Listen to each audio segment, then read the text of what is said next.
beginning with Moses Santos, school shooting in Texas, and then we will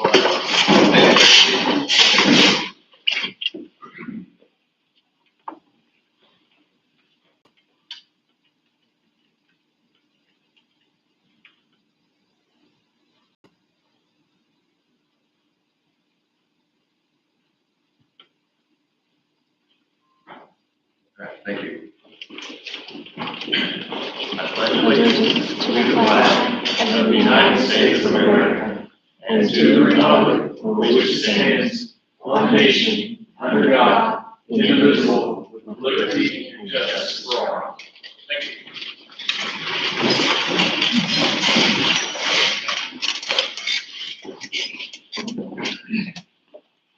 So in each month, we've been sharing a portion of our vision, mission, and district courses.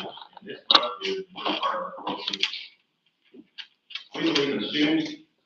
We believe all students have the ability to learn, are important, and have using skills to contribute successfully to our world. We believe in a valued, high qualified, team-oriented staff that cares for, supports, and teaches every student to their full potential every day.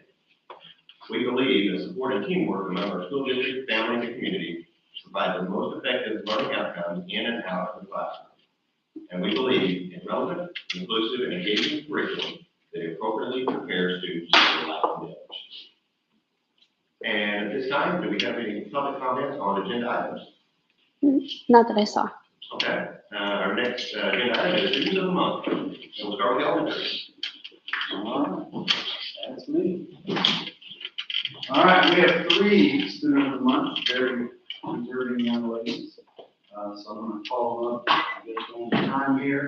And I want to start with last month's student of the month from 2nd grade, Anna Dale. Come on up here, Anna.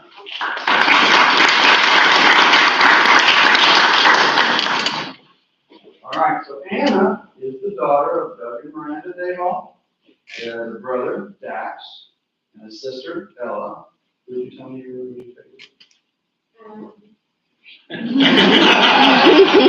a trick I question. tried to set her up, but it didn't work. All right. Her favorite subject is her hobby, playing outside with her siblings and cousins. All right. Favorite food? Pizza. Sausage pizza. All right, that's good. Favorite color? Blue. All right. Favorite show? Bump. I've never seen Bump, but that happens a lot. What she likes best about Bloomfield, she says everybody is kind. Loves to play softball, right? All right. And her teacher, you want to hear what your teacher said about it? All right. She says that Anna is a hardworking, motivated student. She is also always kind, helpful, and respectful to those around her. She is just a great example for everyone. Congratulations. All right. And day off, everybody.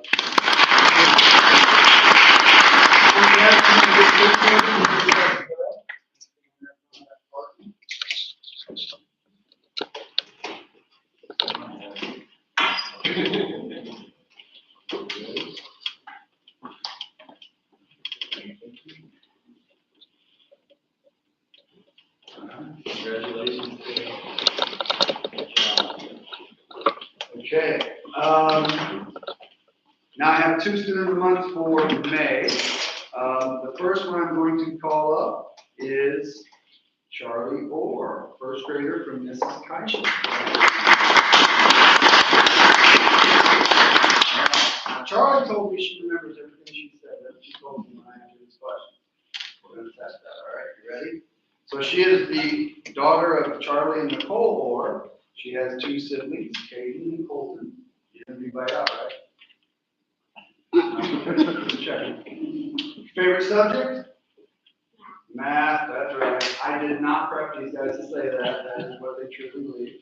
I asked her what her favorite hobby was, and she said she likes to swim. That's her favorite hobby. She likes to swim. Her favorite food, shocker, pizza, right? But she likes pepperoni and sausage, Okay. What'd you tell me your favorite color was? Blue. You told me pink. All right. She likes blue and pink. And I asked her what she liked best about Bloomfield. She says, I just like being a Cardinal.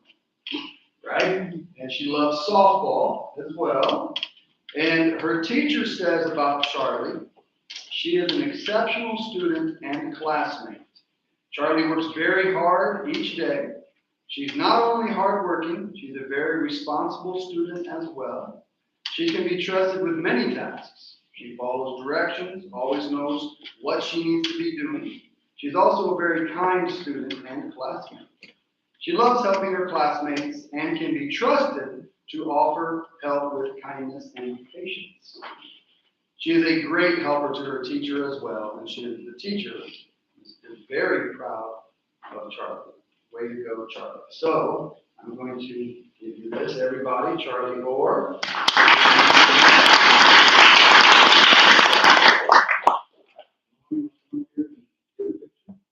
Look at me first. I get to be first. All right, now I'm going to be first. All right.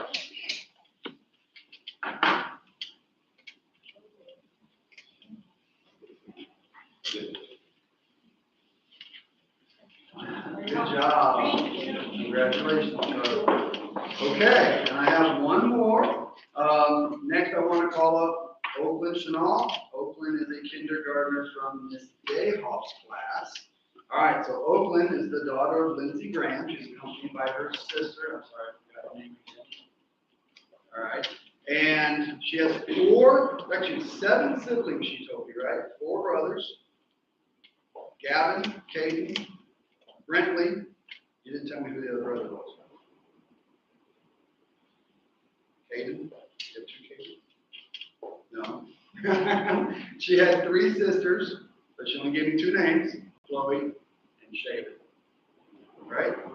Okay, so I think you meant 3 and 2 on that one. All right, okay. I should have read that shit. All right, so her favorite subject, she says, is painting. So she likes art class. Painting is her favorite subject. She loves to read. That is her hobby. And here we go again. Favorite food? Pizza. Cheese pizza this time. Okay. Her favorite color is pink. And her favorite, do you remember what your favorite TV show was that you told me? She told me Mickey Mouse. Mickey Mouse is her favorite TV show. I'll go with that. I like Mickey Mouse. Her teacher says that Oakland has shown tremendous growth this year.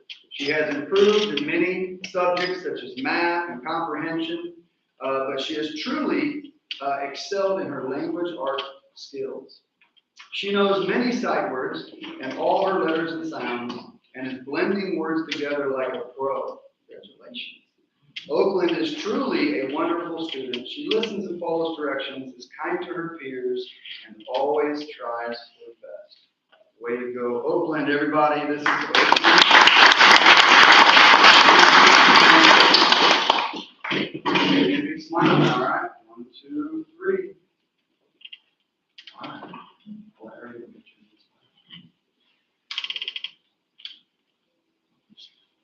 Congratulations. All right, Mr. Dean, you are up.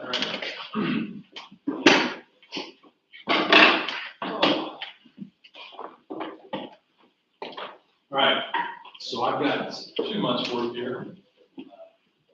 So we're going to start out with the April students of the month. All right, and that was, April was seniors and 6th grade, all right? So our senior recognition for April Student Month, and I'm glad that she came back because they left today this morning, right? Was Miss Harley Chip Hunter.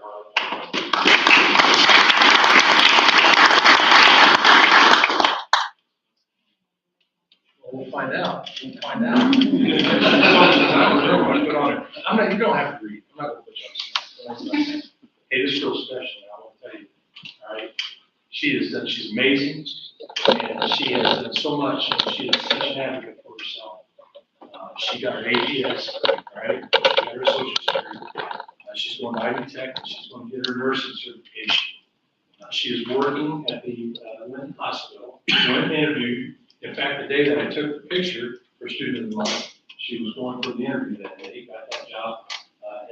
starts there at IU Tech in the fall, right? You're awesome. You know that. I mean that. And there you go. Our senior, right? Favorite food? I'll give you one shot. They have the one. Oh, man, that's so close. Ice cream.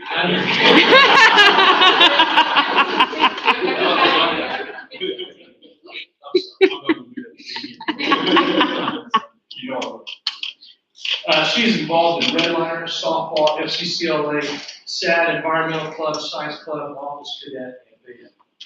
Her hobbies, she loves to dance, she's a member of Redliner's team. She loves to play softball and a member of 4-H. Are you taking 4-H? Her favorite subject, my favorite subject is math because it comes natural to me and I do very well in finite and calculus. That's it. You know who else was good at math? That's right, your grandpa. That's why he was good. All right. And what do you like most about Bloomfield Middle and High School? Probably one of my better comments here that I've read. I like this.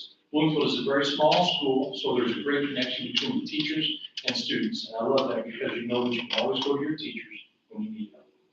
That's right. Good job, Arlen. Really going to miss you. You're a member of a great class, and they're great because of seniors like you. Congratulations.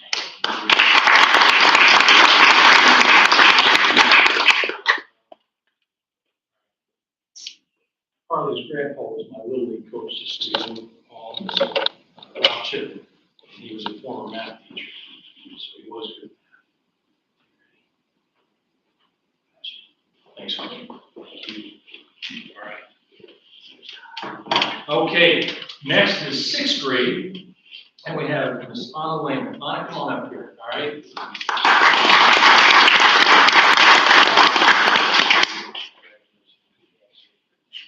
I'll read this. All right, so as I mentioned, Anna is a 6th grader. All right, her favorite food? Good one, steak.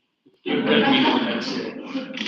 Go right to the heart of it. Okay, she's involved in basketball, track, and cross country. Her hobbies are hanging out with family, friends, playing basketball, and swimming. All right.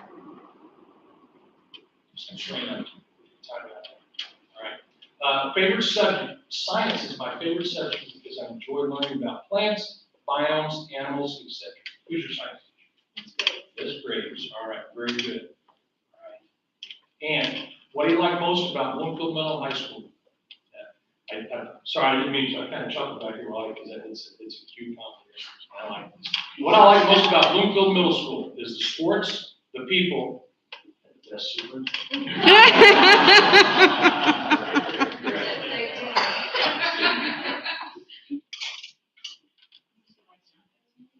Yonkos? Oh, they're smooth. Ready? One more.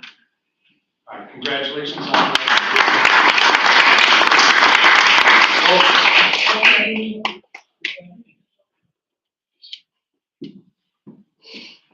All right, there you go. Okay. Good day. All right, here we go. So this is the May students of the month, and we had juniors and 8th graders. All right, and so my junior student of the month, Brianna. Ooh. There you go. Congratulations. I would say that's an inside joke, but she was tired of me saying that because if I mispronounce her name more than once, it's a lot. And I worry about that. I stress about saying her name right. So she did a great job. All right, Brianna. Brianna's favorite food? Pasta. Any kind of pasta? Just pasta in general, right? Yeah, all right, clubs and teams and everything she's involved with. She's a member of Big Club, FFA, Student Council, FCA, basketball, volleyball, and softball. Her hobbies, playing sports and hanging out with her friends, and her favorite subject, art is my favorite subject, correct? Yeah, because LeBrand is a great teacher and very knowledgeable. I would agree with that, for sure. And what do you like most about Bloomfield Middle High School? Friendly environment. There you have it, right there. Congratulations, Brianna. Ooh, there you go.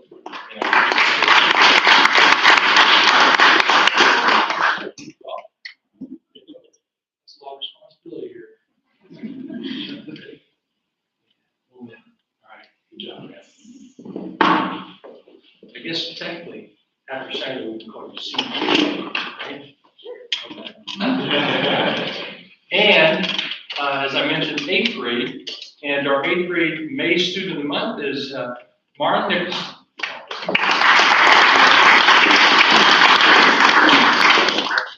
All right, here we go. All right, Marin's favorite food, guacamole. That's green, right?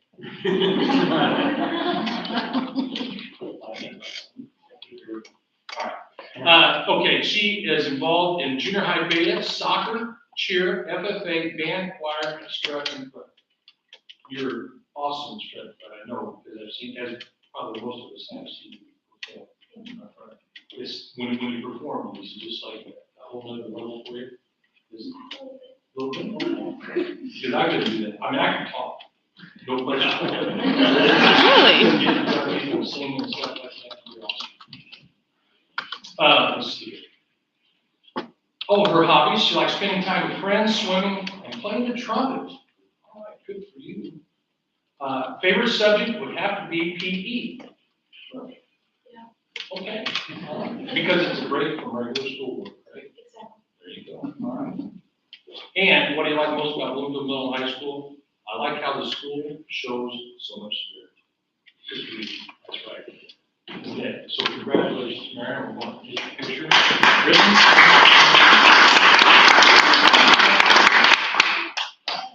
All right, I'll let you go ahead and get that. Get out of the way. All right, you're welcome. Don't go in. Ready? Congratulations.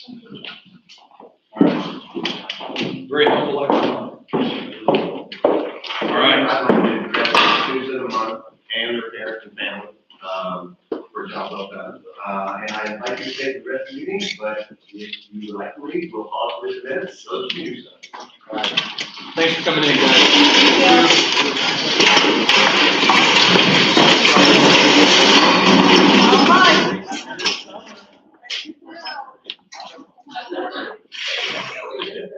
Good summer.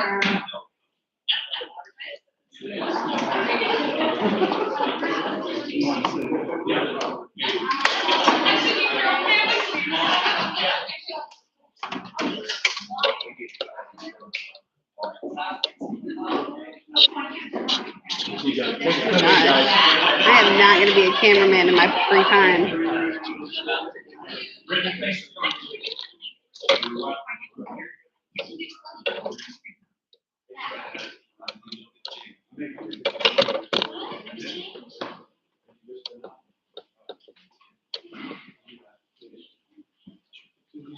Yeah. All good. Okay, we'll continue with the Bloomfield Elementary School recognitions. All right, few recognitions here. I want to start with recognizing Mr. Dean here, who's named James Harvey Award winner this year. Very deserving, in my opinion. Thank you.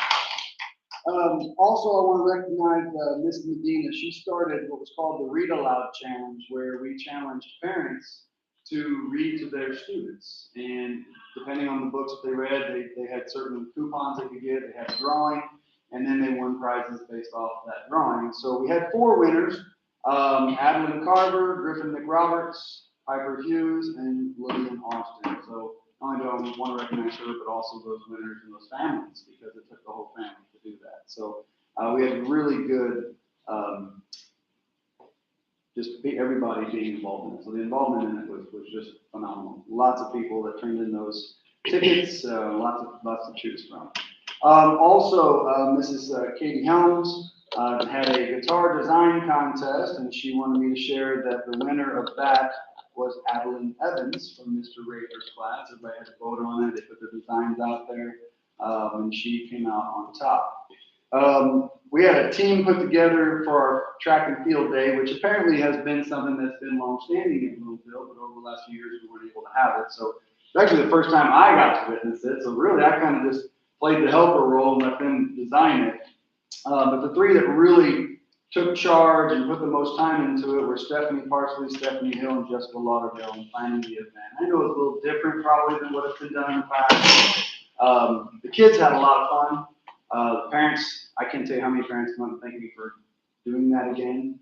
And you know, all that. So I think as a community, they really enjoyed that. So I was glad that we did it. What's that?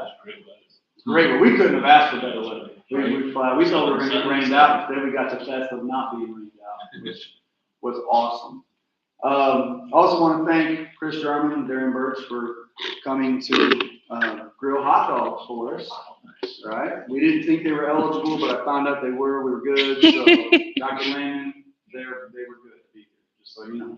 All right, so I told you they were kind of busting my chops about that, so we're good there. Also, I want to recognize Dr. Landon for being such a good sport. He was our victim in our water magic show. So he was a good sport. I was running back and forth trying to take care of all that other stuff, so I asked him to step in and be there. Yeah, but it's he might have got wet a lot. I don't know. That's what they told me would happen. So again, the students and the staff I know had a blast with the event. Everybody was excited to have it back around. Lots of parents came up to me and thanked me for doing it. So it's a community thing that unfortunately we weren't able to do since I didn't.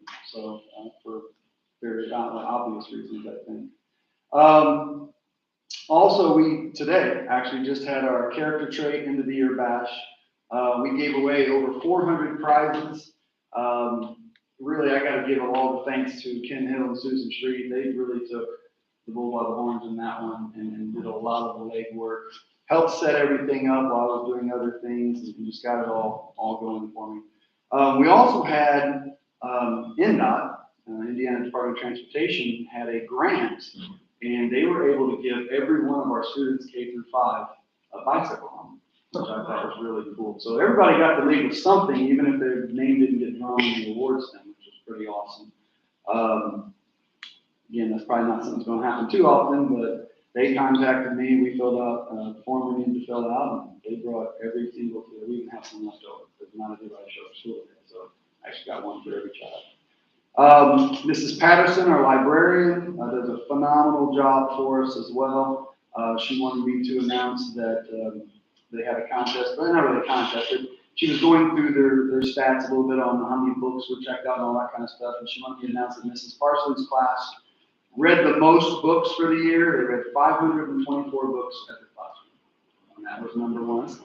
Seems like a lot of books, in my opinion, for 20 kids. That's a lot of books. There are 23 books she had in class. The most popular book across K through 5 was called Dog Man, Mothering Heights. If you haven't read it, apparently it's a good book, because that's what most kids read. So I have not read that. Also, I want to thank our 5th grade team, Teresa Barker, Aaron Reaper, Jana Shaw, along the team should have put on a very nice 5th grade award ceremony yesterday. Days are getting away from me. Had a lot going on this past week. So they did a very nice job on that one as well. So I wanted to recognize them. Really, that's all I have for now. There's probably more, but that's all I can get out of this much that went on this week. So hopefully I didn't leave anyone out. All right, you're up. Okay, good. Now, several things. Number one, just we just wrapped up our last day of school today. So it's always bittersweet. I mean, kids are excited to get out, but at the same time, a lot of them, about what's going on. And so it's amazing how that day comes. And when I tell the seniors every year that, there are a lot of first, last as you go along and everything in that last day. I will say this, yesterday was the seniors' last school day, which they came this morning, had their breakfast and went through practice. And their lockers were in the lower A hallway, and the teachers down there made signs for them.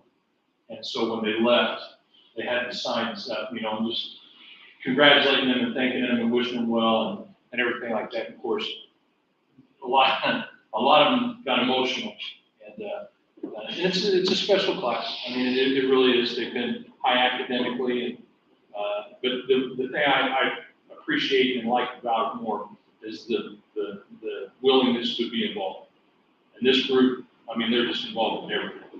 And, you know, Harley, great example. I mean, I'm telling you, that girl's, she's gonna be successful. She's got a great work ethic, she's an advocate for herself, and there's a lot of them like that in that grade. So it'll be a good day on Saturday as well. We had our VIP breakfast back in the beginning of May, and just for you those, that's a very important person, and that is just a staff member recognizing the student, and it's tough. It's very difficult for staff members to do that, to pick just one. And I've done this for years. I brought Mike Terry was the principal down at B&L, and I brought that from him, and you know, just an opportunity for staff to recognize a single student that they just made a connection, you know. And then it's not based on academics, it's not based on behavior. There's no requirements, it's just make that connection. And well, I always I always get a Bloomfield graduate to come back and speak about their time at Bloomfield and you know, how it benefited them. Josh Wiggins from Patterson County came up, and that is who's our guest speaker for this time. Josh did a great job. So then that night, we did our Rotary Senior Scholarship Banquet. And we're always thankful to the Rotary. They're very supportive of the students. And this is an annual banquet that Weezer Richardson started. And kind of the history behind it is the Lions Club for years had recognized the basketball teams back in the day with the fall banquet. They would have them come there, and Mr. Richardson, Weezer, wanted to recognize the scholarship that aspect of that. They started doing that in the spring. We had 11 seniors that were awarded scholarships, and then they also recognized the top 10 in each class. And so that's very nice, and I'm very appreciative of the Rotary to continue to do that. And so it was nice to be able to get back, and a lot of the scholarships, you know, there's a lot of history in Bloomfield in those scholarships. And, you know, I tell the kids, number one, when you get the scholarship, know what you're receiving and listen to the story behind what they have. And so it's always impressive, you know, scholarships like the Barkley Award Scholarship, the Barkley family, Brian Martin Scholarship, Orville Hunter Scholarship. These are people that, you know, have a history in Bloomfield, and they're not around, of course, but anymore. But they leave that legacy. Then a little bit later, a couple weeks later, we had the awards day, which was here on a Friday. Big day. That's our senior awards and then classroom awards. Seniors were awarded $558,000 in scholarships. It's over $500,000. That's amazing. And so very proud of them for that. All over the place. You know, we've got, you know, students, several going to USI, several going to private colleges this year. You know, we've got a couple going to Grace, Hanover, Franklin. You know, we've got a couple going to Purdue, got a handful going to IU, Vincennes, of course, Ivy Tech. So it's always good, and I just always like the fact that you know, we're able to recognize all those awards for them. And then they handed out the teachers handed out the classroom awards, top 10, so forth. And then we had the middle school in the afternoon. Of course, the middle school's classroom awards and athletic participation. So that was a really good day for us to do that. That night was Ivy Tech graduation. Our students are Ivy Tech graduates. We had 4 students that got their associate's degree this year. Harley was one, Sydney McIntosh, Gracie Lowry. I should have started calling names because I can see the picture there, and I'll look it up and tell you who the 4th was. But, and then we had 26 students got the Indiana College Core. You know, that's the block of 30 credits. And they're all invited to the Ivy Tech graduation. They get recognized for, and along with our ag certification students. And they had the opportunity to go to IU, the Performing Arts Center there at IU, and got to be recognized there. So that's always thing. That's a big day. I think we had about 15 that attended that night that did that. So that was always a good one. We've had AP exams, we've had iLearn, we've had finals, we've tested the whole month of May, it seems like. I want to congratulate those AP exams, they're 4.5 hours long. They're grueling for the students. And then we had those in Spanish, literature, and calculus. WTWO, we had the top of the class valedictorian recognition. Christopher Royal and his mom and I went to WTWO, actually went to North Central High School.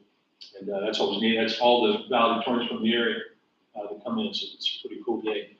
We had the 5th, 6th grade swap. Used to be the 6th, 7th swap, now it's the 5th, 6th swap since we're middle school. I want to recognize Craig Barnhart, Kim Hill, and Susan Street for organizing that, and putting that together, and having the 6th graders go back to 5th grade for the afternoon, and 5th grade come up to the 6th grade and see all their teachers, and get a view of the school and walk around and see the office areas and all that. So I'm looking forward to that. Senior trip to Holiday World was last Friday. They went very well. Had great weather, kind of like the elementary track and field day. So that was a good trip for the seniors. Yesterday we had the middle school year-end celebration and character trait recognition for the year. This morning we had senior breakfast and practice. I want to thank Marie Hassler and the ladies in the cafeteria for putting that as a great breakfast. It's always a lot of fun. Even though they're tired when they come rolling in, that was a good one. We had a senior cookout. Gosh, I should put that because that May 13th, that Friday was a big day. Alan Toon came back and grilled our hot dogs for us. So we had Awards Day, senior cookout, and then Ivy Tech graduation. Back at the very beginning, I didn't recognize this. Of course, we had a prom, and after prom, right at the end, after our board meeting in April. So that was well attended. And most kids we had at prom in probably half a dozen years. And then they went down to Louisville for after prom. Had 2 bus loads go down there and had a really good time. Our ROTC unit, hey guys, our ROTC, we know how good our ROTC unit is. And I don't say that as just being one. I mean, they are solid. Commander Lemons and Chief Holberg do a great job.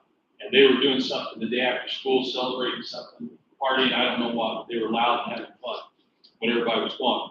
But our NGROs, our ROTC unit, received the Distinguished Unit with honors. That means they're in the top 10% in the nation of ROTC units. Top 10% in the nation. I mean, that's a select few, and that is impressive with what they do. And we were talking numbers. I think they were at 22, 24 this year. We have to maintain 20%. That is the threshold for ROTC program. Last week they were at 38 and counting. So they've done a great job of doing that. They also had a Spring Forward Challenge, kind of like their Cardinal competition in the fall. And they had, I think there were 8 schools here from Kentucky, Indiana, and I think Ohio. And they won that. They were first place overall in that competition. Girls Sectional Championships in tennis. They actually had the regional on Tuesday. So congratulations to our girls tennis team and Coach Canyon on taking the sectional this past weekend. Should have probably said this before when Titus was here. Titus Lehman and Christopher Royal were both High Point winners in the SWIAC. Titus in the junior high SWIAC and Christopher in the boys SWIAC. Our boys finished second, 13 points behind Linton, but had a great run this year. And Christopher, he's going to get wet, but he's running tonight in the 400 at Bloomington North at the regional. So wish him well on that. Softball came up a little short, but had a great season and looking forward to that. And finally, summer school starts tomorrow. All right, I know they kid me about that, but we're just getting done with school. We're going to go right back into it. I've got 90 high school students signed up for summer school. They need either credit recovery accrual, summer help, driver's training, or supervised ed. And I have 34 students in middle school. That would be with Ms. Guntherly and Ms. Fowl, working on ELA, language arts, and math. Thank you. Yep. And now for the consent agenda. All right, on our consent agenda, we have the board minutes from April. Also,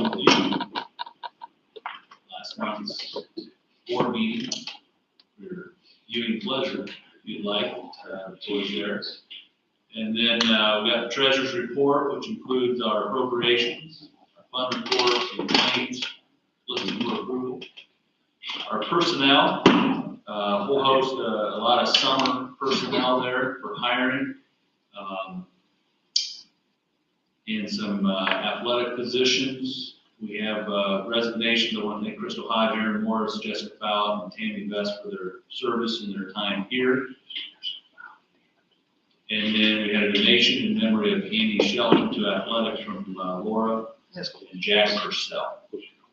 Any questions on the consent agenda? I don't have a question. I just want to say that, when I saw Aaron Morrison's resignation, I think that he's going to be missed, and he coached my daughter Erin, and just wonderful person. And I hope that whoever we replace him with will be able to fill those shoes because they're big. He's got a heart of gold. Right. So we will pull out of personnel for a separate vote, Mitchell Birch. And for the rest of the consent agenda, do I have a motion? Make a motion. And do I have a second? I'll second. All in favor? Yeah, thank you. And now for Mitchell Birch, do I have a motion? I move to approve. And a second? And all in favor? Okay, thank you. And now other business. All right, other business, we have the Neola board policy updates a couple times a year. Neola keeps us up to date on our board policies, and we had the first reading last month, and this is the second reading. Is there any questions about the Neola policy updates?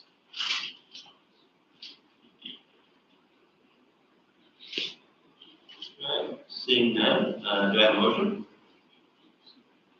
To approve. Make a motion. Okay, do I have a second? All right, all in favor? Okay, thank you.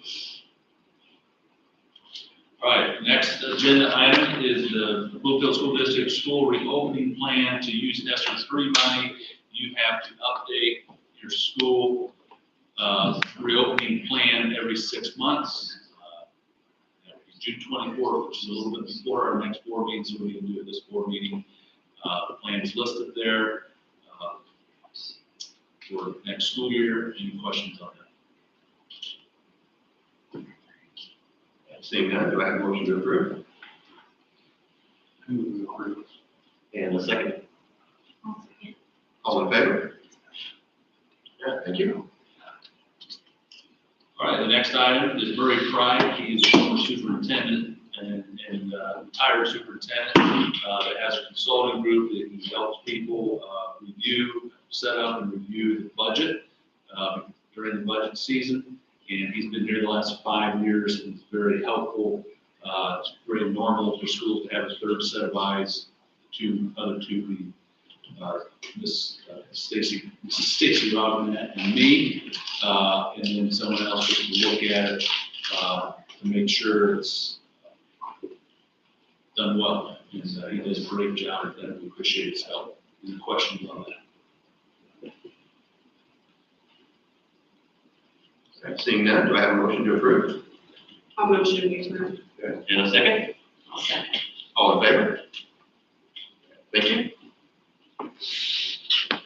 Okay, we are ordering our combi ovens are end of life in our cafeteria.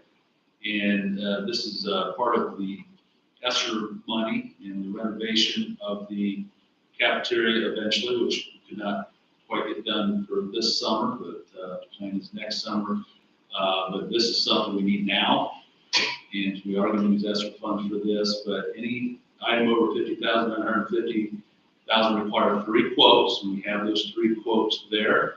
And we are supposed to accept the lowest, most responsible bid, and that comes to be B&B there. So we asked the B&B combi ovens, asking for approval First, those that really wanted it anyways, so. Works out. I'll make a motion. No questions, no? No, okay. Yeah, Okay. what is the what is it consistent of? You cook a lot of things. I figured it's a combination. But, I think a combi oven is like it's a convection oven and then like a regular oven as well. That's why I think they call it that. It's got a lot of fryers. slits and stuff in it, so Yeah, I don't know, I guess I'd have to look at that. like a combination of things. And Marie, this is the one that she wanted, I see. Yeah, she's the one that got quotes and picked out this one. Any other questions? All right, we have a motion to approve? Yeah, okay, do we have a second? I'll second. All in favor? All right, thank you. Next one is overnight boys basketball trip. I think last year they did this as well, and years prior, the Charlie Hughes Showcase in Carmel, June 24th to 26th, and it's overnight. So we need board approval for overnight trips. So, any questions on that? All right, seeing that, do I have a motion? Just curious, how many chaperones are going? It is JB, Stephen Campbell, and either Ryan or Red. So agree with me before. Are they all riding a bus? I wasn't exactly sure what that meant. So we'll have 1 to 2 mini buses needed for if JV goes, and then it says 14 to 20 will attend and need transportation. So what does that mean? So are some driving themselves and or they're going to, I don't know No. what that means.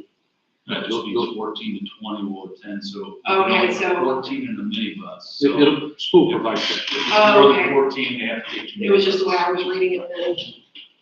Okay. Yeah. Any other questions or comments? Seeing none, do I have a motion to approve? I'll motion to approve. And a second? I'll second. All right, all in favor? Okay.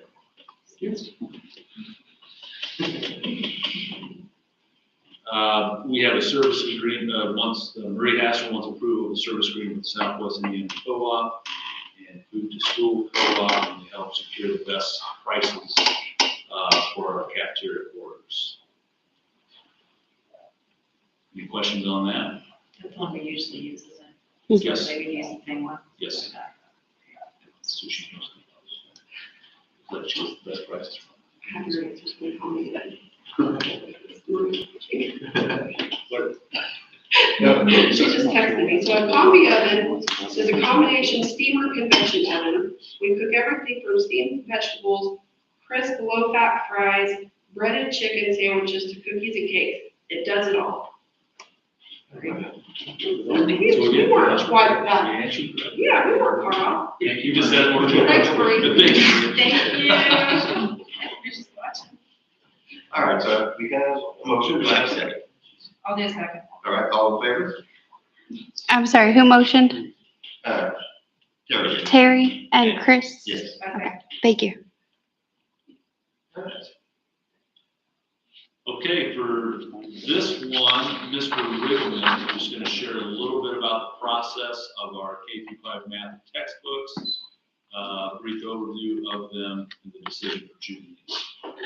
Yeah, so, obviously this year, the math was on the rotation, basically, so it's every 6 years, you get a different rotation for a different curriculum. We put a team together, tried to get one person from each grade level to be a representative. I think we had all but one grade level represented on that team.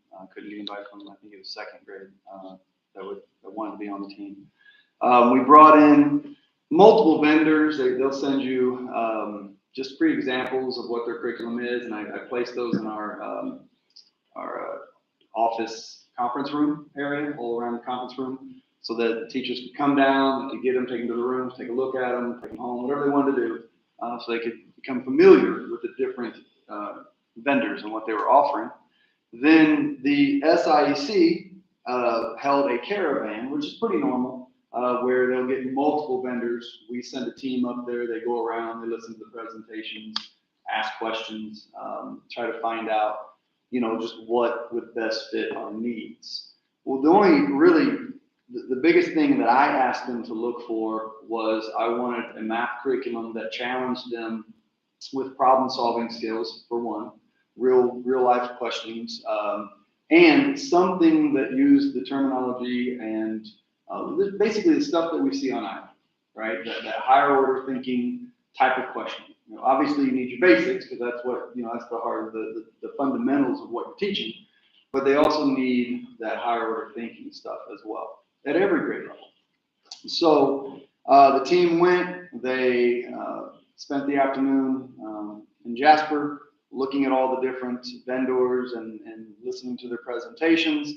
And they came back and they were pretty unanimous on, there was one that they really liked, and it's a company called Savvis. It's a former company, it used to be Pearson, and it's called Envisions.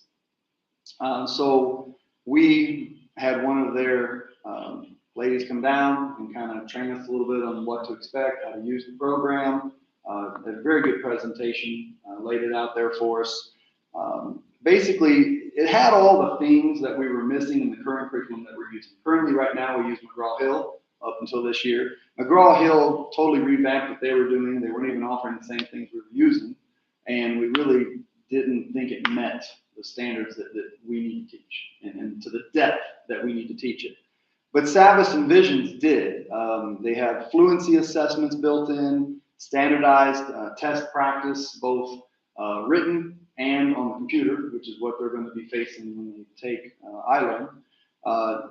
Great intervention tools. So like Tina Shields can actually work hand in hand with the teachers, and she has her own set of curriculum that goes for her. Basically, it meets the needs of her students in special ed, yet it goes right along with what they're teaching in the classroom. So now she can work as another member of that grade level, which I thought was phenomenal. We made sure that was in our package. It has high ability extensions, which is something that we worked really hard on getting our high ability program up where it needs to be. I actually had some conversations with some parents today about that. So it also has accommodations for Indiana standards versus national standards. So a lot of these companies, because they're selling to so many different states, and different states, sometimes their standards are a little different, right? So they will shoot and they will target the national standards. And then, Indiana, they might have a little bit some variation of what those standards really look like for the students in Indiana. And they did a great job of kind of putting those accommodations in the books for Indiana as well. So the vocabulary was there, the rigor was there. They had all this stuff that they've been creating themselves, and now it's built into the program. I had a curriculum map involved in it that we will have to tweak, but it gives them a great start on how to use it. It just, to us, it met everything we needed and everything we were looking for. A few things that I told them, I need you to find this. Don't even consider companies that don't have these things. This one hit them all. So I even allowed, after we had I think it was our April faculty meeting when the presenter came from Savvis Envisions. And after it was over, I even told the teachers, I said, no, we still have all these other companies sitting in our conference room. Go through them, comb through them. If there's anybody else you think that can match this, let me know, and we will get another speaker in here, somebody else to present to us so we can compare them. And the others they were up here and everybody else was down here. I mean, it wasn't even close. So that's kind of the direction we took. I felt like that the team really put a lot of effort into it. They come back, they were able to tell me why they liked them. And even when we met as a faculty, the team did a good job filling in the gaps and asking the questions to the presenters so that the other teachers who weren't there could hear what they heard when they listened to the original presentation in Jasper. So that's kind of the direction we took and where we landed. And I'm really confident this is going to be a good program for us. Good curriculum. Does this company have like technical service for the teachers to work with them? Yes, yeah, so that's great. And they've already actually let them into their sites already. So the teachers are already got in, they've gotten the curriculum maps, they've They've been able to get in there online and And it's, access the Indiana standards to see how they fit in with the national standards. They've already started working on it, which I think is really awesome. Any other questions or comments? Yeah, curriculum adoption it's on rotation, isn't it? 6 years. Okay, so that's what I was wondering, is it, so this is, once you adopt this, this is in place for 6 years? Is that Yes. right? Yes. Any other questions or comments? All right, seeing none, do I have a motion to approve? I make a motion to approve. All right, and do I have a second? I'll second.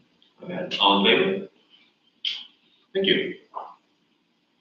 All right, Mr. Dean will share the overview of the changes in the middle school, high school student handbook. Yeah, of course, I shared that document there in the board docs, so you can see things that were highlighted, quite a bit, actually. Dr. Lehman had to submit that, or he, to him, and then he sent it to Lisa Tansel up there at the School Board Association, and they went through it. The first page there, just some additions with the mission statement, core values, cardinal way, and so forth. Pretty not too bad there. We get down some things that we had to change because of the drop off that's going to be occurring with the changes that we had this year. With the bus drop off in the front of the school and that we open up our building a little earlier to all students, and really it's a good thing. And breakfast and so forth. So getting that drop off procedure there is going to change a little bit. It changed this year and kind of keep that. Of course, our main entrance will be different, right? It'll be heading west there, and we'll have the bus lane out in front. Talking about passes there, and one of the things which we'll have in our cell phones, we're not the minority here. Every school just deals with cell phones, and we have in there not to take their cell phones. Of course, they won't have that because they'll be in their lockers there when we go. Going on down there on attendance tardiness, just addressing, just making homeroom advisory through period 7, which was just changing in some verbiage there. Anywhere where we had AOSS, the alternative where we used to have the AOSS, it's in school suspension now. Back in the day we had Green Academy, where we actually bused the students. That was a good thing. It really was. That's when all 5 districts were collaborative and working together. I'd like to see something like that happen again. We continued that for, probably 4 more years. It was just Eastern Bloomfield and WRV that did that. But we're just making a change in verbiage there, just having it as in-school suspension. We will be utilizing out-of-school suspension as well, where warranted. So any place that there was AOSS written in the handbook, it's been changed to ISS, in-school suspension. On cell phone, on the quick reference guide there, that on the first offense, it's been added that students will get, or not students, but this must be picked up by parent or guardian or adult representative at the end of the day, not to be returned to the student during the school day. That kind of defeats the purpose if we have that. I had many conversations with students this year on cell phones. This year we go back and forth from time to time, not from time to time, but from year to year on what we try to do. We want to give them ownership. We want them to show responsibility, and it's difficult. It is difficult for them. I just saw advertised on one of the channels a show on digital, just being too much on the phone at time, kind of an intervention on that. So that's one of the things that we view here at school with that. So I'll get down here to that. On the discipline policy, we did add major offenses of having lighters or matches on school property. That would include buses. That was an issue about that this year, but made that a little more clear in that. Just going on down. Additional discipline policies on page 15. Students will keep their cell phones in their lockers during the school day. This is not old, or not new, I should say. This is old. This has been a previous policy that we've had. And again, we've tried to go back and try to give them responsibility on that. They will not be allowed to carry the cell phones on their body during the day. High school students will be allowed their cell phones during lunchtime, and they'll also be allowed to check their cell phones at their lockers during passing periods. Middle school students will not be allowed to have their cell phones during the school day. They will be allowed to check their cell phones in their lockers, for messages or anything like that from parents during passing periods. Cell phones will not be allowed in classrooms. We have their Chromebooks. And if the cell phone is confiscated, it must be picked up by a parent, guardian, or adult designee and not returned to the student during the school day, which reflects what is in the quick reference guide. I polled, like I said, I had conversations with the student council on cell phones. Students know how difficult it is. They know the distraction that is. They can't help themselves. Some of them just can't help themselves. Then I polled the teachers. And it's funny. You're funny. He's doing that because of me. I totally get it, man. I totally get it. The teachers overwhelmingly, I gave them different options. I remember I could pull up the Google form, but we talked about having a parking spot on the desk where the students put their phone out there like that. We talked about having the pockets, kind of like the shoes, whatever, organizers, and putting that in there. Some voted for those, but overall, the majority, it was without question, the majority in the lockers during the day, available at lunch, which has been around for, better part of 10 years maybe, and then allowing them to check their phones in their lockers for messages and so forth like that. Like I said, we're not alone. This is just something that schools deal with constantly. And, we're trying to help the kids have and show responsible use of their devices. They are one-to-one, they have their Chromebooks, and that's what they can utilize in their classes. One thing that we did add, AirPods and headphones will not be permitted to be worn or used during classes. That is an issue. In the hallways, no problem, going around, lunch, to and from, but in class, that is something because we want to, the class time, the instructional time needs to be a priority, and that's the focus, and that's what we need to do. And again, it goes back to responsible use for the students and us as educators helping them along that way. And I know that's something, so if anybody has any questions about that right now, I'll just move on. So what about the watches? That's a good question. So I'm not sure. I really don't have an answer for A you. lot of them have those. They do. And More will not. Yeah. yeah, exactly, right? Yeah. No, they will. And you know what? It's reactive. So we'll see how it goes. And if it's not an issue, then we'll probably continue on. And if it does become an issue, then we'll have to work our way around. I also see a lot of tardiness. Everybody going to block or in class period.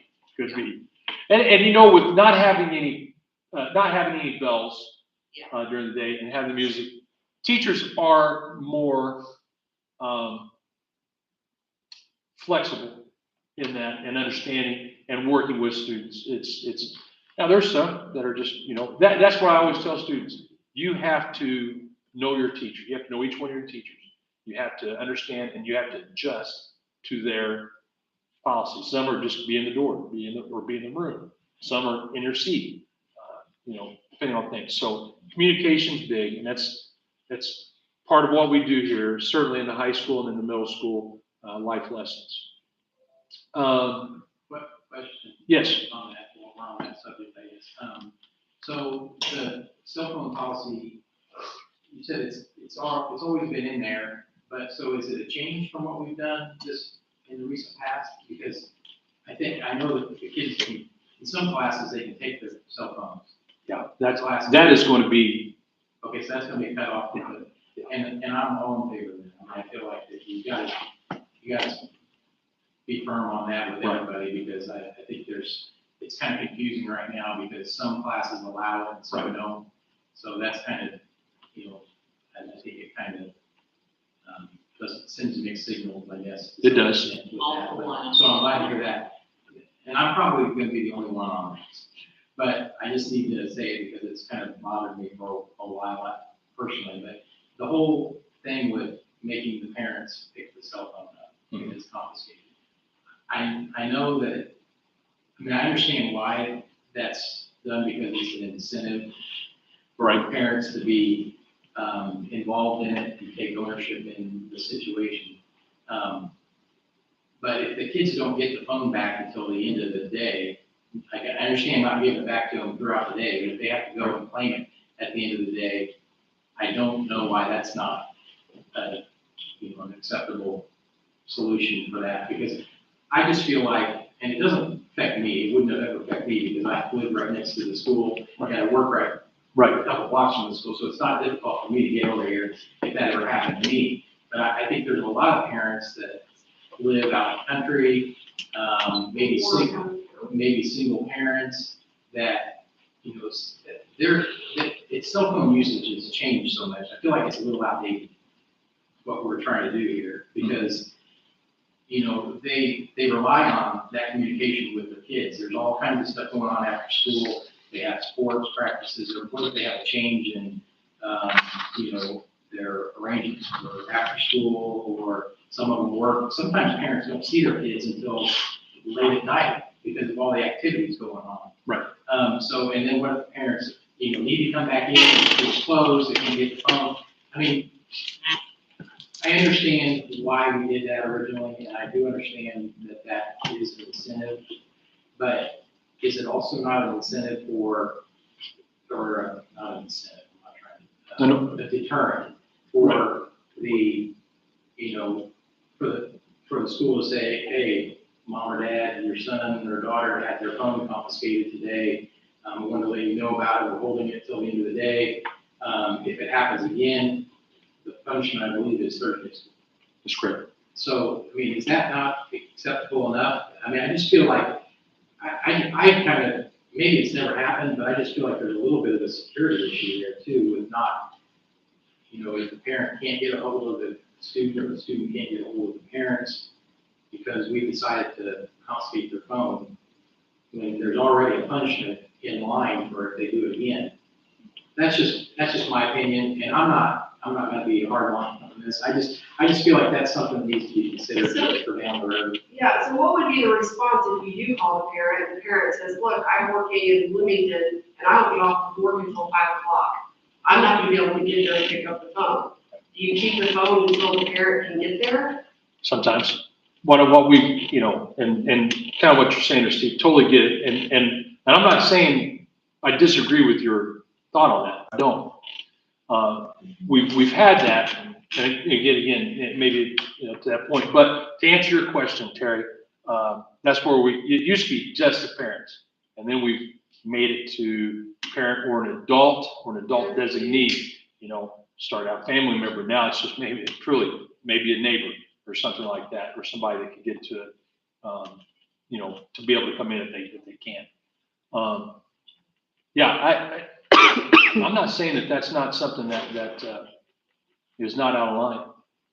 I'll be honest, I told my kids, they all went through this, if you're in cell phone jail, it stays there. I mean, you can't keep it in your locker, I would just flat out. Well, and one of the things is also, I'm when I was at Old Liddy, and that's been 15 years ago, I had a student that had a cell phone. We're talking, the flip phones back then, this kid, I was taken back how tied he was to his phone. Even then, 2004, how tied, just how difficult it was to talk with him. And we have students that, they're not doing it. There's refusal. And of course, it's progressive in that. And just right there on the spot, contacting parents and getting them, that's when they could lose their phone privilege, period. So I mean, Well, like I said, I'm probably the only one that feels that way. But No, it's no, not, it's not. It's one of those things I just, you know, I don't say that needs to be changed now, but I just think it's something that maybe we need to. well, I can definitely, I would agree that that is a discussionable point moving forward with that, for sure. And like I said, I don't disagree with all that. Policies are reactive. So Right. if you run into several problems like Steve's talking about, then it could be, you know. Exactly. And I think it was kind of like AOSS. When that started out, to give it teeth was to give skin in the fight with the parent. Because when it originally started out, parents were going to have to drive their kids to WRB. And when I was at Southwestern next to Madison, we had that, and our parents drove their students to Madison for the AOSS program. Now, that got changed, but it's kind of the same thing, the skin in the game. Yes. I mean, you know, we're human, don't get me wrong. And something like that, and you're like, oh man, yeah, I totally get it. I mean, I do. So, yeah, like you said, kind of reactive and definitely something moving forward, discussionable with that, for sure. Okay. To go back just to the policy and the question, I can remember when our first time with cell phones was on a spring, we were getting ready to go on spring break. And I called all the staff into a meeting down here, and I told them that after spring break, we were going to allow students to have their cell phones at lunch. It was unbelievable, the reaction that I got. I was taken back. I was like, really? I mean, and it was just like, they couldn't believe it. But, you know, kind of seeing that. And we did that for the remainder of the year. And then the next year or two, or however many, I can't remember what year that was, that's the way we had it. In their lockers, turned off, available lunch. And then we've adapted. And when we went one-to-one, BYOD, we won, you know, so now they could carry it on their body. So we've gone from one end of the spectrum back, and that's what we're doing again. So you have to embrace it fully and just use them. Yeah. Or just cut it off. Right. And that's it. And to your point, and I'm sorry, I don't want to keep here anybody longer, but consistency with the teachers. And we've had that conversation as a staff, and they know that. And that is a point of emphasis moving forward with a policy such as this, is the consistency in the classrooms. Because you have teachers that adhere to it. And then, you know, and I'm not making, it happens. They're human, right? And, you know, and wanting things to be smooth and everything. So I think having we still have them the opportunity to use their phones at lunch, check them during the passing periods. You just can't have it on your body when you're going throughout the day. And you know what? Beginning next year, we'll have several offenders, I'm sure. And we just be consistent all along, and they'll adjust. And what do? They're constantly pushing boundaries to see how far they can go. And then once they hit that, then they know. This will help with the substitute teachers too. Exactly. Because they really took headaches for the phones. Yeah, for sure. Okay, moving on. Dress code. On the dress code, we've gone from a very detailed, bulleted pointed, you know, multi-bullet points to the paragraph that says, hey, you know, you're going to be put in positions where you need to be dressing appropriately, you know, whether it's at an interview or at a job and so forth like that. And then we've kind of gone back to a modification of both. But one thing that we put there, added, as students mature and become adults, they will be required to meet certain dress standards for many occupational obligations. I don't need to read it. You have it there in front of you. And we have some detailed stuff down there. Tube tops, halter tops, and spaghetti straps.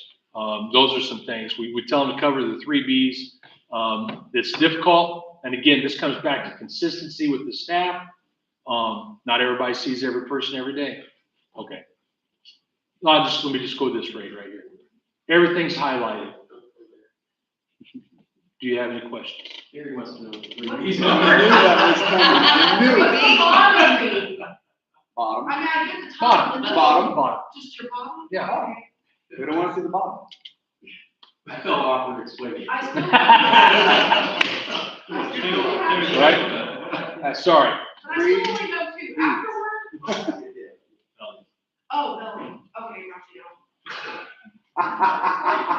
Just follow the sequence. That's right. I knew that was coming. And you know, listen, I understand. Yeah, we got it. We're working. I'm sorry. So everything's highlighted in there. Are there any questions specifically highlighted things? I'm sorry, I probably didn't need to be as in-depth as I was.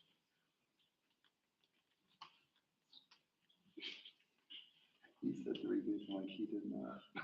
Any questions you may have?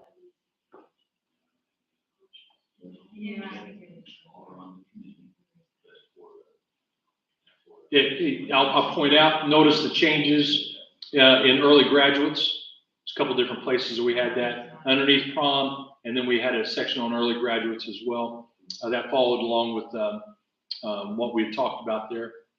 I also took out items that Lisa Tanzel had. I didn't highlight that because they're gone, but there are things that she said, hey, this needs to be removed, and so forth, and added some things there that she needed. I have a question.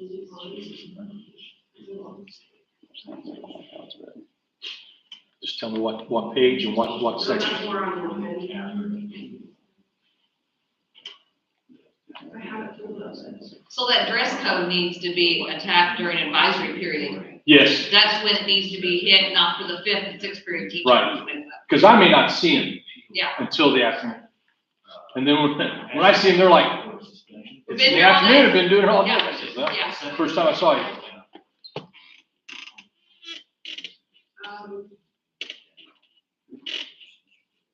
I'm getting there. He said.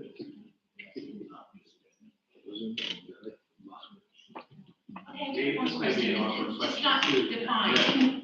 When you have to address a dress code situation with a female. Yep. Do you do it directly, or do you have to have somebody, do we have a female staff? I'll tell you what I do is I just bring them into the office, and Bree and Pam are great, and I just say, hey, and usually what I'll do is if I, some things are just like, my whole thing is if you look in the mirror and you think, hey, this is probably going to get, questioned, change. But then when it comes in, I'll walk in and I'll say, hey, call so-and-so up, tell me what you think. So yeah, it definitely, and we don't have very many male teachers, but that does make it difficult. But that's what I do with the office.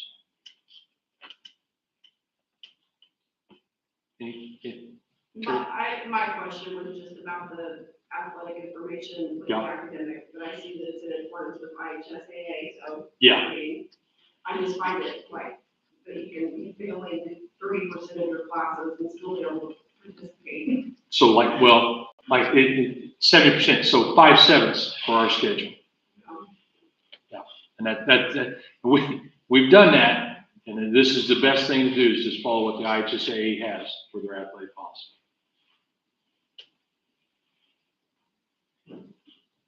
Any other questions?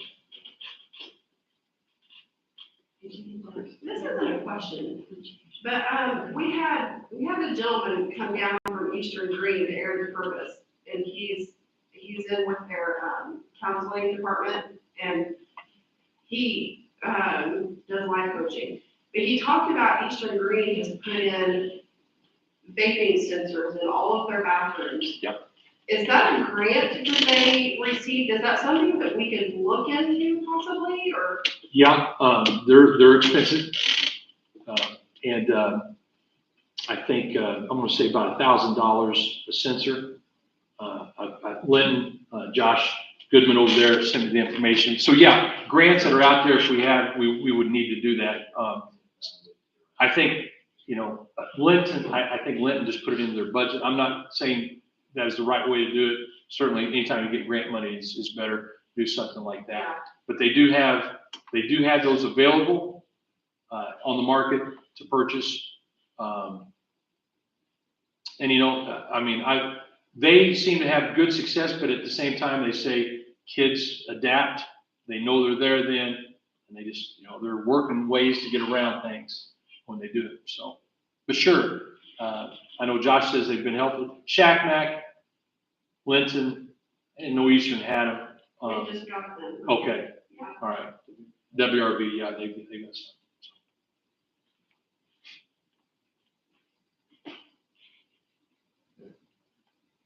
Any other questions or comments? I should have just started that way, guys, sorry. Yeah. Seeing none, do I have a motion to approve? I make a motion to approve. And do I have a second?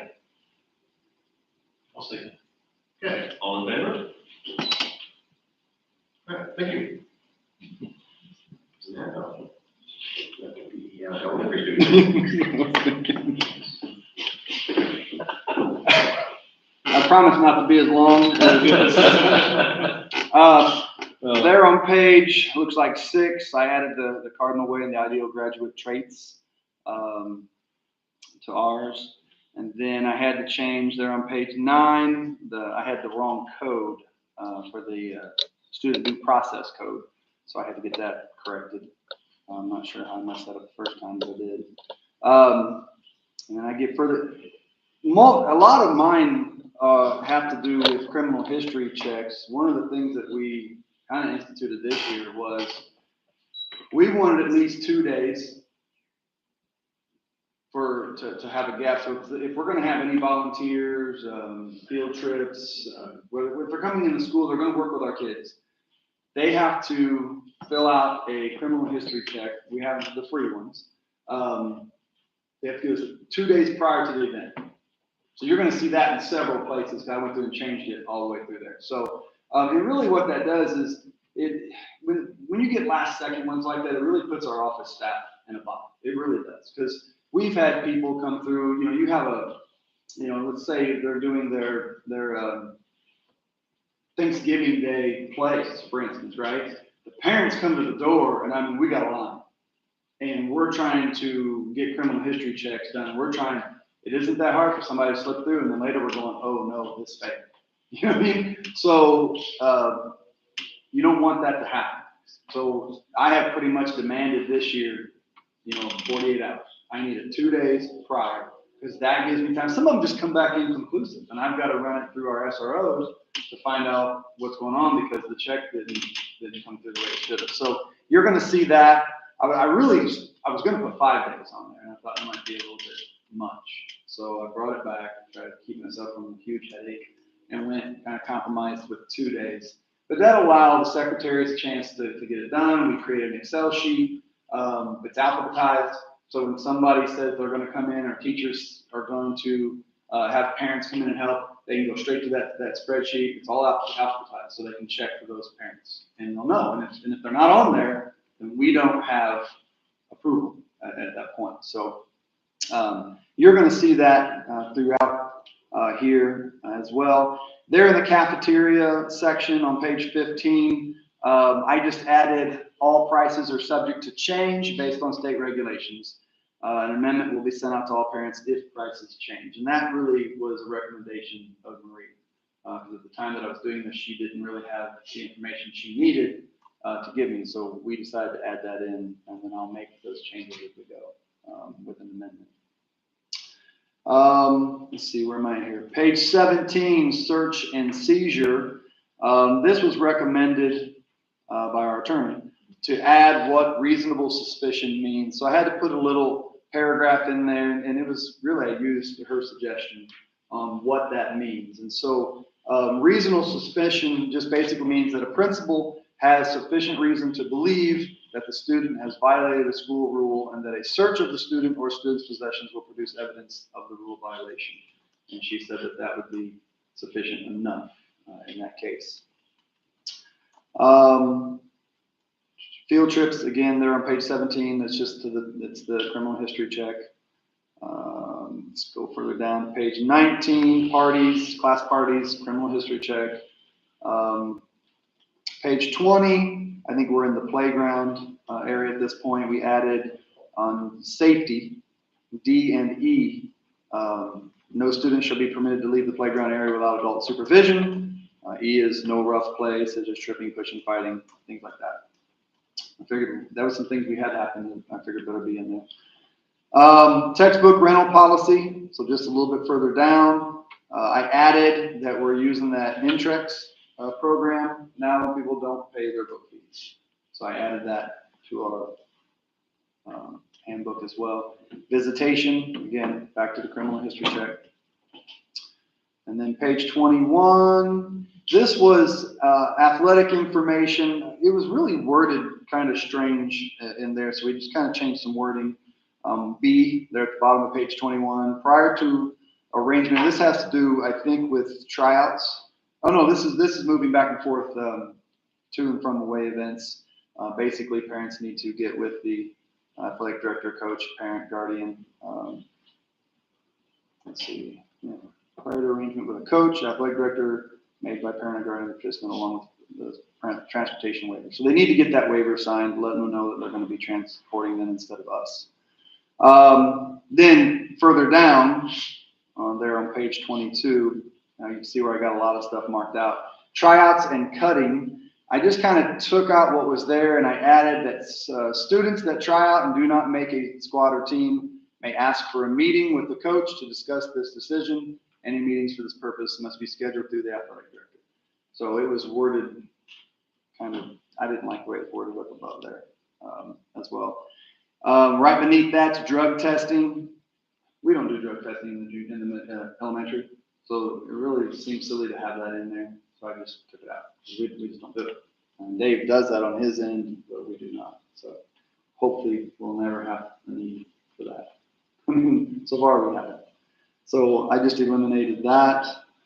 Let me see, and maybe it, well, no, if you go down to page 27, top of page 27, equal educational opportunity. Again, this was something that was recommended through our lawyer. Each individual should be given an opportunity to develop and achieve to the maximum extent possible, being limited only by individual differences. Therefore, the district will foster an educational environment that provides equal education opportunity for all students. Educational programs and services will be designed to meet the varying needs of all students and will not discriminate against any individual for reasons of race, creed, color, gender, national origin, economic status, or handicap. So that was something we didn't have in there that she said we should have in there. So I added it. And that is much shorter than Mr. Dean's. Sure was. I like that you put every time you want them to have the background check done. So you broke it in every section because I can easily see a parent going, I didn't see it in this section and not realize it applies to all of it. So that I think was a good step on your part to point it out every time there could be someone on the site. Yeah, and I'd love to take all the credit that the leadership team that I have over there kind of brought that to my attention. As well. Now, are the parents given in their packet, like, to get that form filled out early, so when something does come up and they want to show up for a visit? The Is teachers that available to them? they've been putting it on their, the stuff that they hand with the parents. Right. And then it's on their weekly newsletters and things like that. Just get it done early, and it's already. And I've kind of put it on the shoulders of the teachers because they know when the field trips are coming up, they know when the class parties are coming up, they know when any program that they're going to run, or if we just have parents coming in to help students, they know who it is that they're wanting to come in. So I'm really trying to drive it through to them that once you know that, let the parent know they have to get in there and let us know. Because the worst thing ever is when, like I said, you got a line and you've got several parents who didn't do this, and now we're having to, and then they really get backed up. They get frustrated, and I get it because their kids are having the program, and we got them in the office because they're not allowed to go through. So yeah, this is just our way of trying to stop that and just give us time. And the good thing is when they run them, it's good for 3 years.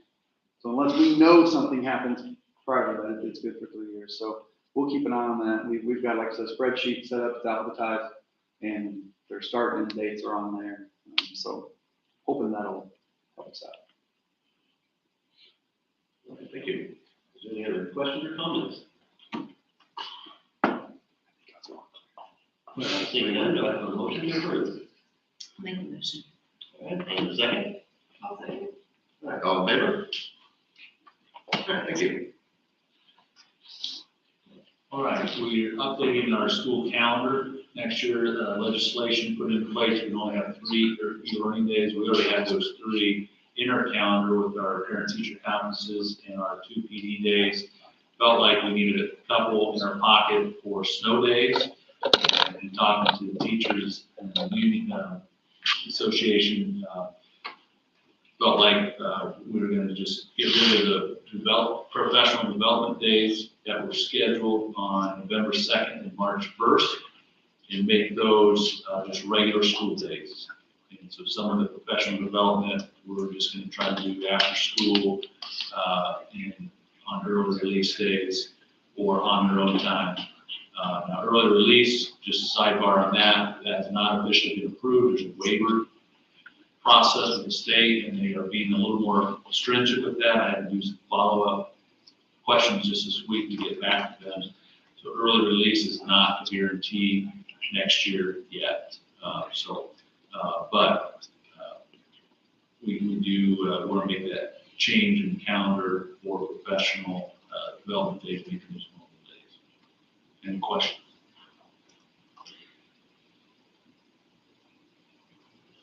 Seeing none, do I have a motion to approve? I'll make a motion. Okay, and a second?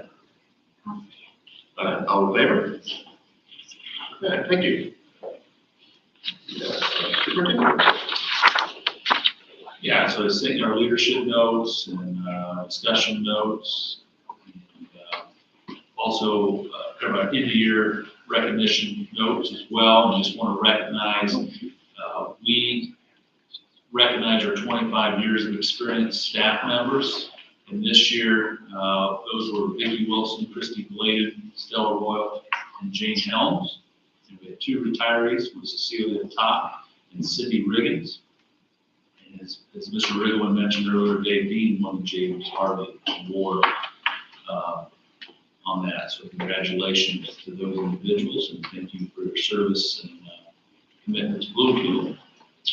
And then I just felt, in lieu of recent events here in Texas, that we should review some of what we do as a school to help our environment be safe. And I'm just going to read this for all of you in the community. We have a school resource officer to help ensure safe school environment. We replace our main entrance doors and updated panic bars on all our exterior doors. We have also installed valves in front of exterior doors. We relocated our front door camera to the outside of the building where visitors now have to buzz in before they enter the building. We have swipe card access to exterior doors for entrance to the building. We have safe visitor software which scans the visitor's driver's license or IDs and checks for any discrepancies. We require all volunteers to have a limited criminal history check, which is accessible through our school website. All staff are identified by school-issued identification cards. We conduct safety drills required by the state. These include monthly fire drills and semester drills such as tornado and lockdown. Bloomfield Middle and High School also participates in the annual summer active shooter drill in conjunction with local law enforcement, emergency personnel, and other school districts in Greene County each summer to help them come familiar with their buildings. And also practice in case we would have an active shooter. Bloomfield will once again host the summer activity this summer 2023. We're currently in a building project that will move the middle and high school administrative office from the second floor to the first floor, creating a new secured main entrance to our building. That's one of the reasons for that. Right now, you can come in there and go really anywhere in the building, which is not good. And that's one of the reasons for what we're doing with the high school. A new secured entrance will require visitors to physically check into the office before they're allowed to enter the academic or athletic areas of the building. Each teacher has a school safety plan in their classroom. Our safety plan is required by the state to be reviewed and submitted annually within the first 60 days of the school year. Principals review safety procedures routinely throughout the school year. Our principals and SRO are certified school safety specialists, and they have training they have to do every year for that. So just wanted to know we do a lot to help keep our school safe. And any questions on any of that at this point? Can I add to that real quick? Yes. You know, every teacher in my building also has a safety binder, and in that binder's class rosters, detailed procedures for every type of safety issue that we may have. We update it a lot. Anytime it needs to be updated, they go around, they replace them in those binders. And we talk about it at our faculty meetings and our grade level meetings. It's something that comes up quite a bit, and we have a lot of teachers that still don't think we do enough. And that's a good thing. I'm not saying that's a bad thing. That's a good thing, because by thinking that way, they're constantly thinking of ways to update it. It's my job, I just came back from one of the safety meetings to get my specialist certification renewed. And that's what they're preaching out there as well, is just to continually, we have a plan, but then you got to kind of put it together and dumb it down for easy access to, in a tornado drill, we're doing this, and an active shooter, we're doing this, and you have different types of lockdowns, full lockdowns, partial lockdowns, for different reasons. So if you guys ever want to see one of those binders, we have them in the office. They all have a safety backpack that has to go out with them, and on the front and back of that binder is a red and a green card. So when we get outside, say in a fire drill, they hold that up, and if it's green, I know they got the kids. If it's red, they're either heavy or they're short, a student, and so I know where to go. And I can go ask where they're at, and I'll radio to Mr. Dean or Mr. Neal, and we'll figure out where the kids are before we do anything else. So just so you guys know, we do quite a bit with that.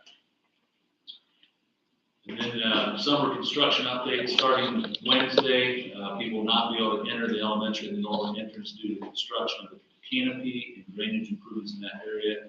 So anybody going to the elementary will have to go through door 19, which is the preschool entrance.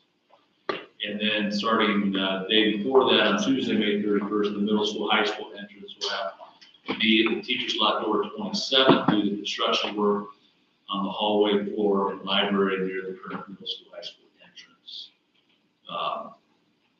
The building project is still on schedule for August 1st completion. And the projects being worked on this summer include the new West Middle School, High School entrance, that we've kind of already talked about, the offices, the parking lot out there, the multi-purpose gym, and the renovations to the middle school, high school library. The old high school office will be transformed into central office, and the elementary canopy and ready work in that area as we talked about, and then the grade 3 through 5 playground there on our property. And we do plan to have an open house once that building is done and ready for that. So just wanted to give you an update on that. There's a lot going on. Summer school starts, as Dave said. I just have a question. Yes. So I've heard, this is through the grapevine, that there have been some water issues coming up through the floors in the elementary. Yeah, and so what we did was we paid quite a bit of money to get a high-end adhesive that will keep, even though water comes up, the adhesive is supposed to keep the tiles in place. They're not supposed to work and all that, but until we can figure out why that water's coming up, and we've had our engineers group and Riley Terrell's put a camera down and all that. But we think it's just drainage from, we haven't figured out why it's so through. Yeah. I was curious about Yeah, it. but we have a warranty that it's not gonna, it doesn't look good, it's raining and you see water coming up through there, but it should not damage. Well, we don't have any idea. We are, if you look on the east side, you see some, I think they got some orange stuff around there, and they were digging to see if the pipes were clogged, or just what they could do to improve it. It's just really just a trial and error guessing game. Alan Toon said there's been water in those hallways ever since he was here. It's just because it's a saturated area. So that's why we paid the extra amount to get this adhesive on the floor. Good question, though. Yeah, we don't have an answer. It's like, do we try and error a bunch of things to see if it works, and spend a lot of money, and it still doesn't work, that's what we're still processing. How long does that work?